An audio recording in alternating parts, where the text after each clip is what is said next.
ఎక్కువగా వాడని పాట్స్ ఉంటాయి కదా. ఇప్పుడు ఈ పాట్ చిన్న పాట్ ఉంది, ఒక 2 years అయిపోయింది. ఇది సాయిల్ అస్సలు ఏమాత్రం దీన్ని చేంజ్ చేయలేదు. చింత చెట్టు వేసామన్నమాట, దానికి చిగుళ్ళు వచ్చాయి. వచ్చినప్పుడల్లా కట్ చేసుకుంటూ ఉన్నాం అనమాట. దీంట్లో 4 చెట్లు ఉండేవి. సో ఇప్పుడు దీన్ని ఏం చేస్తున్నాం అంటే మొత్తము అవి తీసేస్తున్నాము, ఎందుకంటే ఇంకా ఎక్కువ పెరగవు అవి. సారవంతంగా సాయిల్ లేదనమాట, దీన్ని సారవంతంగా చేసుకోవాలి మనము. ఇప్పుడు ఎలా సాయిల్ ని మనం ఫర్టైల్ చేస్తామో అది చూద్దాము.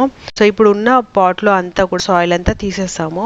మొక్కలు ఉన్నాయి కదా, మొక్కలన్నీ దాంట్లో ఏమేమి ఉన్నాయో అవన్నీ తీసేస్తాం అనమాట. మంచి రూట్ ఫార్మేషన్ అయింది చూడండి. చిన్న పాట్ అయినా కూడా జస్ట్ 3-4 inches పాటేనండి అది, కానీ దాంట్లో బాగానే హార్వెస్ట్ ఇచ్చింది చింత చిగురు.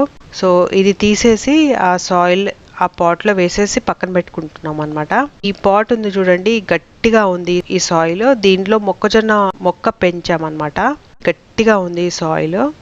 ఈ సాయిల్లో ఫర్టైల్ లేనందు